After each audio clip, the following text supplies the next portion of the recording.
Naranasan mo na bang husgahan ang isang tao base lamang sa kanyang panlabas na anyo, propesyon, o katayuan sa buhay? O di kaya'y baka naman ikaw mismo ang dumanas ng matinding pagkadismaya matapos matuklasan na ang tunay na halaga ng isang nilalang ay malayo sa unang pagtataya. Tunay ngang minsan, ang mga matatalim nating pananalita ay siyang nagiging dahilan ng pinakamabigat nating pagsisisi. Pero bago natin simulan ng istorya mga kahuanatels, ay baka pwedeng makahingi sa inyo ng isang like and subscribe para palagi po kayong updated sa mga bago nating istorya. Sa puso ng isang abalang syudad, sa gitna ng nagngangalit na ingay ng mga sasakyan at tawanan ng mga tao, namumuhay si Erica. Isang dalagang may angking ganda na kinaiinggitan ng marami. May kutis porselana, mahabang buhok na kasing itim ng gabi, at mga mata na tila bituin sa kinang. Ngunit sa likod ng kanyang kaakit-akit na panlabas ay may bahid ng pagmamataas at isang pagnanais na umangat sa buhay, anuman ang kapalit. Pangarap niyang makapangasawa ng isang lalaking mayaman, may direksyon at kayang ibigay ang lahat ng luho na inaasam niya. Ang ideya ng pagiging ordinaryo ay isang bangungot para sa kanya. Sa tingin mo, Aling Lucia, karapat-dapat ba ako sa isang lalaking mayaman? Tanong niya isang araw sa kanyang kapitbahay habang nagtatapal ng kolorete sa kanyang muka. Halos hindi nakatingin sa kanyang kausap. Si Aling Lucia, isang nakatatandang ginang na nakatira na ng maraming kabanata ng buhay, ay ngumiti ng mapait. Ang tunay na yaman, Erica, ay hindi nasusukat sa salapi o katayuan. Nasa puso yan, anak. Ngumuwi si Erica. Kaso, Aling Lucia, hindi naman yan ang magbabayad ng tuition ko, di ba? O ng bago kong branded na bag. Praktikal lang ako. Tuwing gabi, habang naglalakad siya pauwi mula sa trabaho, madalas niyang makakasalubong si Daniel. Si Daniel, isang binata na malakas ang pangangatawan. May makinis na balat at palaging may ngiti sa labi. Ay isang balot Penoy vendor. Sa kanyang ulo ay nakapatong ang malaking tray ng balot at Penoy. At sa bawat hagdanan ng mga apartment building ay naririnig ang kanyang matamis na sigaw. Balot, Penoy, mainit-init pa, bumili na po kayo. Sa umpisa, hindi pinapansin ni Erica si Daniel. Isa lang siya sa maraming nagtitinda sa gabi. Pero unti-unting napansin ni Daniel si Erica. Ang ganda niya, ang kanyang tindig, ang paraan ng paglalakad niya na tila lumulutang sa hangin. Magandang gabi po, miss. Simula ni Daniel isang gabi, habang hinaharangan ang daanan ni Erica. Balot o Penoy po? Tumingin si Erica kay Daniel, mula ulo hanggang paa. At isang mapait na ngiti ang sumilay sa kanyang labi. Nako, pasensya ka na kuya. Sa totoo lang, di naman ako kumakain ng ganyan. Hindi sumuko si Daniel. Gabi-gabi, sinisikap niyang kausapin si Erica. Nagbibigay siya ng libreng Penoy. Nagkuwekwento ng mga nakakatawang karanasan niya sa pagtitinda. Unti-unting napilitan si Erica na pakinggan siya, kahit pa man nakasimangot. Ang ganda mo talaga, Erica, sabi ni Daniel isang gabi, habang naglalakad sila sa medyo madilim na kalsada. Alam mo ba, para kang bituin sa langit. Ang hirap mong abutin. Napangiti si Erica sa pambobola, ngunit agad ding bumalik ang kanyang pagmamataas. Napakabulero mo, Daniel. Bakit bang hilig mo sa akin? Hindi ba't alam mo naman na hindi tayo magkauri? Magkauri? Tanong ni Daniel. Biglang nawala ang ngiti sa labi. Ano ba ang ibig mong sabihin, Erika? Ibig kong sabihin, sagot ni Erika. Tumigil sa paglalakad at humarap kay Daniel. Ikaw ay isang simpleng balot vendor lamang. Ako, may pinag-aaralan ako. May pangarap na malayo sa pagtitinda ng balot. Sa tingin mo ba, magiging masaya ako kung magtatayo tayo ng kareta ng balot sa kanto at tatawaging Balot Queen ang sarili ko? Nanatiling tahimik si Daniel. Ramdam niya ang tibok ng sakit sa mga salita ni Erika. Hindi sa minamaliit ko ang trabaho mo, Daniel. Patuloy ng dalaga na tila nagmamadali. Pero may mga pangarap ako na hindi kayang abutin ng isang ordinaryong tindero lamang. Gusto ko ng buhay na may kasiguraduhan, mayaman, may mga kagamitan na hindi ko kayang bilhin ngayon. Naintindihan mo ba? Naintindihan ko, Erika. Sagot ni Daniel. Mahina ang boses. Na ang gusto mo ay isang lalaking kayang ibigay ang lahat ng luho. Hindi isang lalaking magsisikap para sa'yo tulad ko at ipagmamalaki ang bawat sentimo na pinaghirapan niya. Exactly, sabi ni Erika na tila gumaan ang pakiramdam dahil sa pag-unawa ni Daniel. Kaya sana, huwag ka nang magsayang ng oras sa akin. Hindi tayo talo. Sa gabing iyon, lumakad si Daniel nang may bigat sa dibdib. Hindi na niya sinubukang lapitan pa si Erika. Sa mga sumunod na araw, kapag nagkakasalubong sila, umiiwas lamang siya ng tingin. Patuloy siya sa pagtitinda. Ang kanyang boses ay walang sigla. Nakita ni Erika ang pagbabago kay Daniel, ngunit hindi niya pinansin. Para sa kanya, isa lang itong tagumpay. Ang pagpapaunawa sa isang taong hindi hamak na mas mababa sa kanyang inaasahan.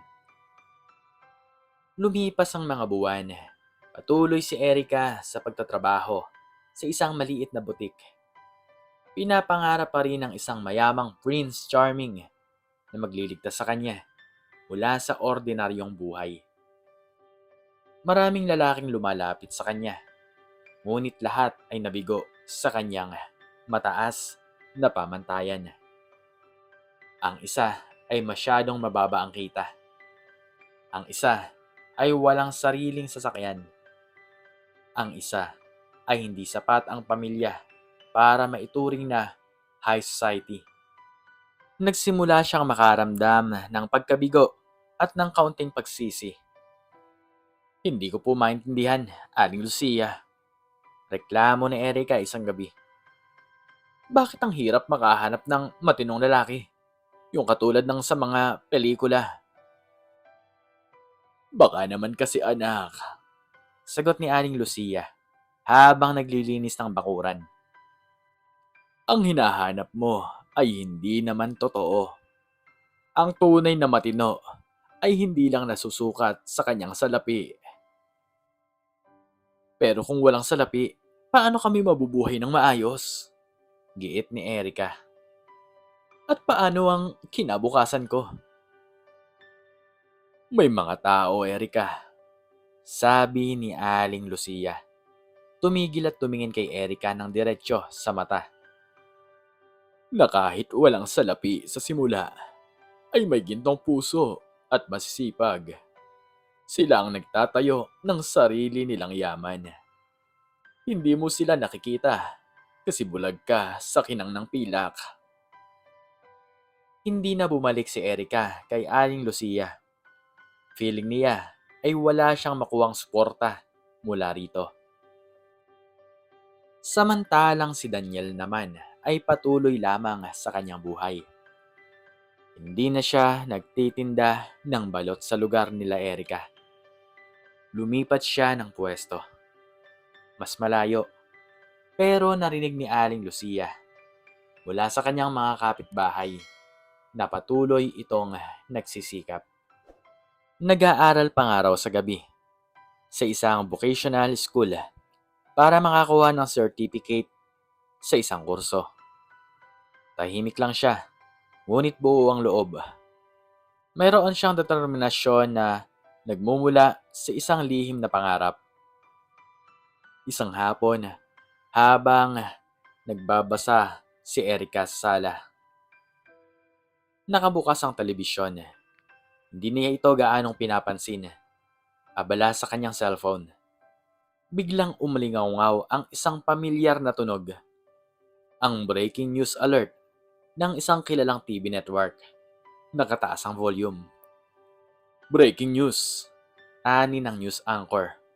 Ang boses ay puno ng pagkadismaya. Mga minamahal naming taga-subaybay, mayroon kaming napakagandang balita ibabahagi sa inyo ngayong hapon. Matapos ang halos 20 taon ng pagkawala, natagpuan na ang anak ng bilyonaryong si Ginoong Antonio de la Vega. Nagulat si Erica. Napalingon siya sa telebisyon. Sino ba naman ang hindi magiging interesado sa balita tungkol sa isang bilyonaryo? Si Antonio de la Vega ay isang kilalang pangalan sa industriya ng real estate at hotel branches sa bansa. Ang nawawalang anak na si Miguel de la Vega ay huling nakita sa edad na 5 taong gulang sa isang parke sa Maynila. 20 taon na ang nakararaan. Patuloy ng news anchor. At isang malaking manhunt ang inilunsad, ngunit nawalan sila ng pag-asa matapos ang ilang taon. Ngunit ngayon, sa tulong ng modernong teknolohiya at masusing investigasyon, kumpirmado na ang pagkakakilanlan ng nawawalang tagapagmana ng De La Vega Empire. Biglang nagbago ang screen ng telebisyon at ipinakita ang isang lumang litrato ng isang batang lalaki na nakangiti, na mayroong katangi-tanging birthmark sa pisngi. Kasunod nito ay isang kasalukuyang larawan ng isang binata. Unti-unting nanlaki ang mga mata ni Erica. Bumilis ang tibok ng kanyang puso. Pamilyar ang mukhang ito. Hindi, imposible. Ayon sa opisyal, sabi ng news anchor, si Miguel de la Vega ay natagpuan sa pangangalaga ng isang simpleng pamilya sa Tondo. Lumaki siya sa isang mahirap na kalagayan. Nagtatrabaho bilang isang balot vendor upang makatulong sa kanyang pamilyang umampon sa kanya. Siya ay kilala sa pangalang huminga ng malalim si Erica. Nanlalata ang katawan. Hindi niya halos marinig ang susunod na sasabihin ng anchor. Ngunit nakita niya ang pangalan na lumabas sa screen. Daniel de la Vega. Kasabay nito, ipinakita sa telebisyon ang isang video clip ng binata. Nakaupo siya, nakikipag-usap sa isang reporter. Bagaman, mayroon na siyang mamahaling polo at mas maayos na ang kanyang buhok. Hindi may tatanggi ang pagiging simple niya at ang kanyang ngiti na pamilyar kay Erica. Palagi ko pong pinananatili ang pagiging masipag, sabi ni Daniel sa video. Ang boses ay kalmado at may pagpapakumbaba. Tinuruan po ako ng mga umampun po sa akin. Napahalagahan ang bawat sentimo at huwag kalimutan kung saan ako nanggaling. Nagtinda po ako ng balot upang makatulong sa kanila, upang makabayad ng tuition at upang magkaroon ng sariling diskarte sa buhay. Naramdaman ni Erica ang pag-akyat ng lahat ng kanyang dugo sa kanyang ulo. Naglaho ang ngiti sa kanyang labi. Ang mga salitang sinabi niya kay Daniel, ang kanyang pagmamaliit, ang kanyang pagkadiri sa kanyang trabaho. Lahat ng yon ay bumalik sa kanya na parang isang malaking sampal.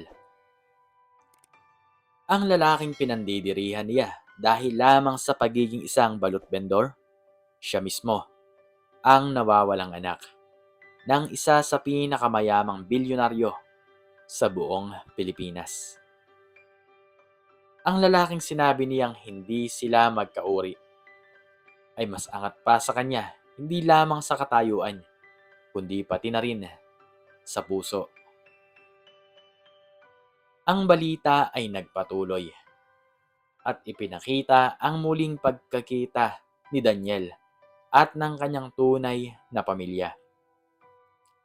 Emosyonal ang tagpo, ang kagalakan sa mukha ni Ginoong Antonio de la Vega ay hindi talaga matutumbasan. Nagpasalamat ang bilyonaryo sa pamilyang umampon kay Daniel at ipinangakong tutulungan sila sa kanilang kinabukasan. Naiwan si Erica, tulala sa harapan ng telebisyon. Ang kanyang pangarap na makapangasawa ng isang mayamang lalaki ay nasa kanyang mga kamay na noon. Ngunit itinapon niya ito dahil sa kanyang pagkabulag sa katotohanan. Ang lalaking tapat sa kanya, masipag, mapagkumbaba at may gintong puso ay tinanggihan niya. Hindi dahil sa wala siyang halaga, kundi dahil sa mali ang kanyang pagtingin sa halaga. Makalipas ang ilang linggo, wala nang marinig si Erica, kundi ang balita tungkol kay Daniel. Siya ang sentro ng usapan. Ang dating balot vendor na ngayon ay si Miguel de la Vega, ang tagapagmana ng isang malaking negosyo. Nabalitaan niya na hindi pa rin nagbago si Daniel. Tumutulong pa rin siya sa kanyang adoptive family at sinusubukang balansehin ang kanyang bagong buhay sa kanyang unang pamilya. Isang araw, nakita ni Erica si Daniel sa isang high-end coffee shop na malapit sa butik kung saan siya nagtatrabaho. Napansin niya si Daniel na may kausap na business partner. Malalim ang usapan. Nakasuot ito ng isang mamahaling suit. Ngunit sa kanyang mga kilos, makikita pa rin ang simpleng Daniel na kanyang nakilala. Nag-ipon si Erica ng lakas ng loob. Daniel, tawag niya, halos pabulong. Lumingon si Daniel. Bahagyang kumunot ang kanyang noo. Na tila nagulat na makita siya. Erica? Lumapit si Erica. Ang kanyang puso ay kumakabog ng malakas. Kumusta ka na, Daniel? Miguel pala. Nagbigay si Daniel ng isang maliit na ngiti. Ayos lang ako. Ikaw, kumusta ka na ba, Erica?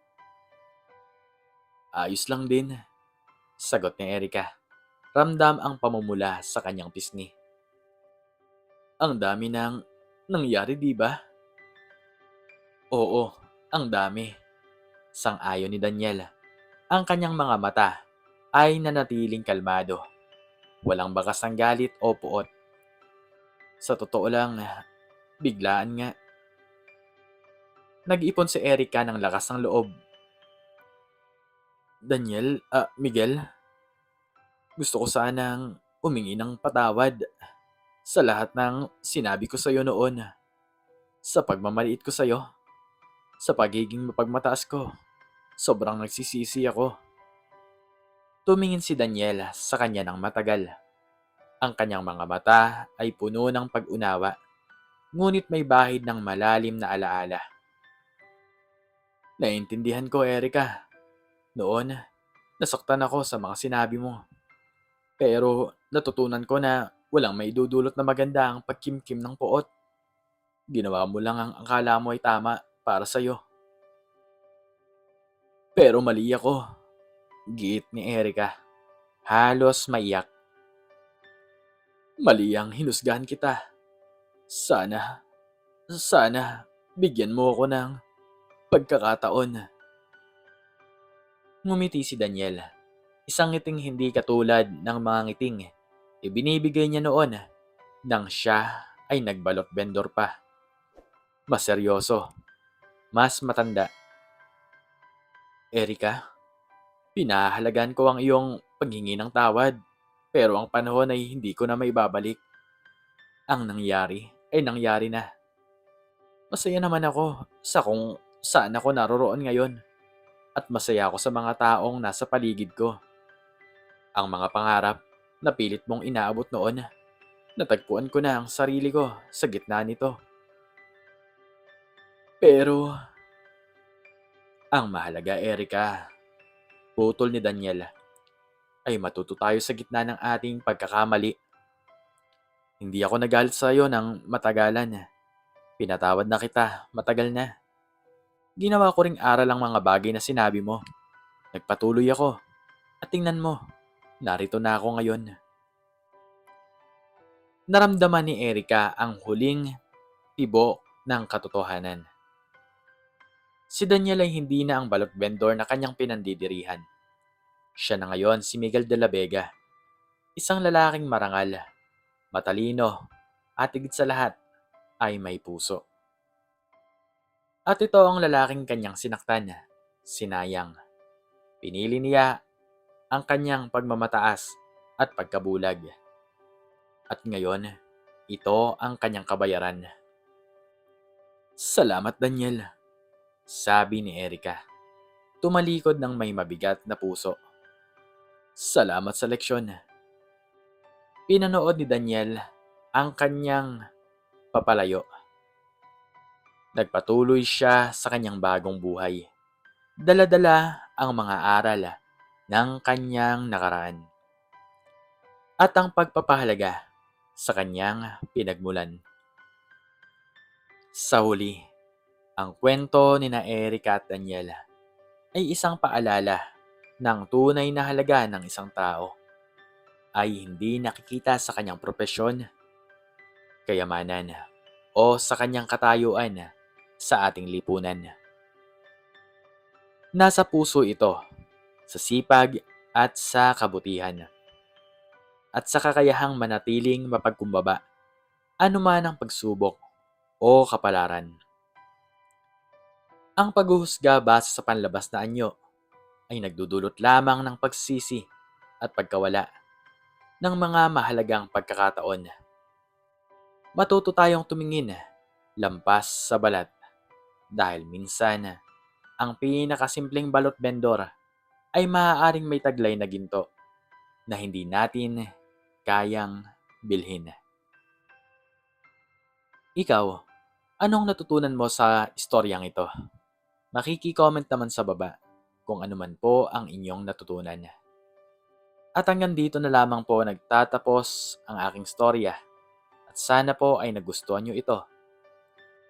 Please like, share, and subscribe. At click the notification bell para palagi po kayong updated sa mga bago ko pang istorya. Muli ay maraming salamat po. And God bless us all.